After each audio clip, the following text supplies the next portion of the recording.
आपको क्या लगता है कि काम हुआ है? आपको लग रहा है काम हुआ है? काम हुआ होता तो देखिए सबसे बड़ी चीज कि आज हमारे यहाँ के व्यापारी को पैसे नहीं चाहिए।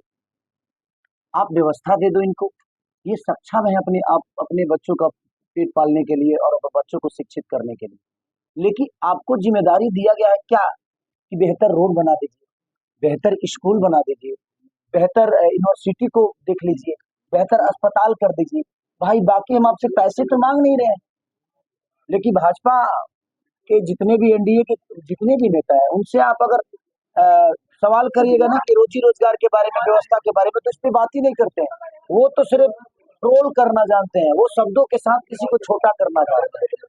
मुझे मेरी लड़ाई यहाँ किसी से नहीं है। मैं देखिए सरकार बुरा नहीं होता है, उसमें रहने वाले नेतृत्व करने वाले लोग बुरे होते हैं जिनको हम चुन कर भेजते हैं। हम तो इसलिए भेजते हैं, उनसे विकास की बात अगर पूछिए तो कहते हैं कि हमने ये बनवा दिया, हमने मंदिर बनवा दी, मस्जिद बनवा दी, गुरुद्वारा बनवा दी, हमने बिजली दे दी, हमने ये दे दी। अरे भाई तो रोजी रोजगार के लिए ट्रम्प को वोट करना है, हमें अमेरिका जाना है। कुछ लोग ये भी बोल रहे हैं, हमारे बड़े भाई दिनेश भी अभी एक बात बोले कि अरे यार तुम विधायक ना बनोगे, विधायक बन के क्या उखाड़ लोगे। करने वालों के लिए बहुत काम है भैया, नहीं करने वालों के लिए कोई काम नहीं है। और करने वालों के लिए ना छोटा पद भी। मैं किसी मुखिया है यहाँ पे, कौन से गांव है बंटी, जिससे एक मुखिया होकर भी अपने पूरे गांव को आदमी स्वच्छ बना दिया है। सोचिए एक मुखिया का प्रत्याशी अपने गांव को स्वर्ग की तरह सजा सकता है, तो क्या एक विधायक अपने शहर को स्वर्ग की तरह नहीं सजा सकता?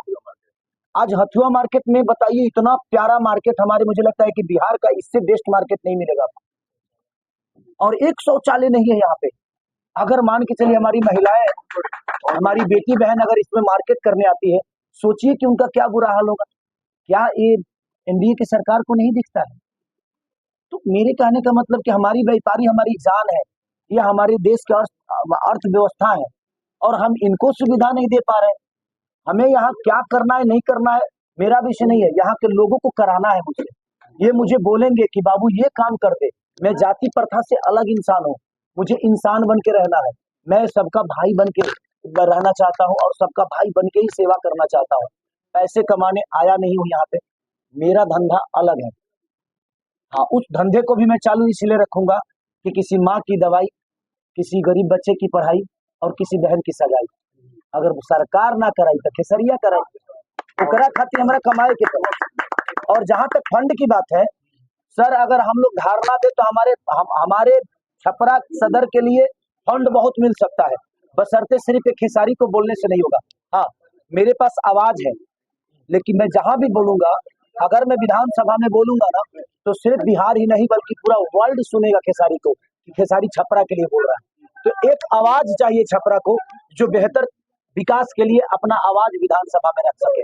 और मुझे विश्वास है कि आज इस बार जो होगा, इस बार सरकार बदलेगी, और सिर्फ इसलिए बदलेगी कि 5 साल देखने में जाता क्या है, 20 साल देखे ना हम, तो 5 साल में जाता क्या है। जातिवाद से हट के हम एक बार अपने बच्चों के भविष्य के लिए वोट कर दें, और उसके बाद देखिए अगर नहीं होता है तो फिर देखेंगे इस सरकार को भी बदल देंगे, क्या फर्क पड़ता है। Thank you. खेसारी लाल जी, दिनेश लाल यादव, एक मिनट। खेसारी जी, दिनेश लाल यादव जी का कहना है कि आप अपने आप को कृष्ण के वंशज कहते हैं, जबकि आप कृष्ण के वंशज नहीं या तो मुल्ला है। इस पे आपकी क्या प्रतिक्रिया होगी? अच्छा तो ये बताइए, जो भी मुल्ला, जो भी मुसलमान भाई हमारे हैं, क्या इस देश के नागरिक नहीं है? वो भाई वो भी देश के नागरिक है, और वो जब से भाजपा में गए हैं तब से वो संत बन गए। नहीं, उससे पहले कम से कम उनके 5 से 6 मूवी होगी जिसमें मुसलमानी कैरेक्टर में वो नजर आएगा। तो ये विचारधारा उनका पहले कहाँ गया था? सर, विचारधारा कहीं जाकर बदलने का मतलब मैं बदलाऊ नहीं, मैं दल बदलू नहीं हूँ। मैं एक इंसान हूँ, और इंसान की कोई धर्म नहीं होती, इंसान की कोई जात नहीं होती, और मैं ना जाति को मानता हूँ, ना ही मैं एक धर्म को मानता हूँ। मैं हर धर्म को सम्मान देता हूँ। मेरे लिए मंदिर मस्जिद जरूरी है, लेकिन रोजी रोजगार भी जरूरी है। यही सवाल कर रहा हूँ कि एनडीए के लोगों से रोजगार के बारे में। आपकी जो प्रतिद्वंदी है राखी गुप्ता, उनका कहना है कि खेसारी जी यार ऐसे नहीं है, कभी आके वहाँ यहाँ पे खंडवा नाला और साहेबगंज की समस्या को देखे पास आ रहे, उसके बाद वो यहाँ के विकास के बारे में। अरे यार, तो सीएम चाचा तो 10 साल यही पर है, तो काहे नहीं कर पाए? कि विकास करने के लिए यहाँ रहना जरूरी नहीं है, दिल में किसी के लिए, और विकास दिल में और आंखों में सपने पाल के लेके चलिए। करने वाला ना इंडिया से बाहर रहते भी अपने घर को चला रहा है।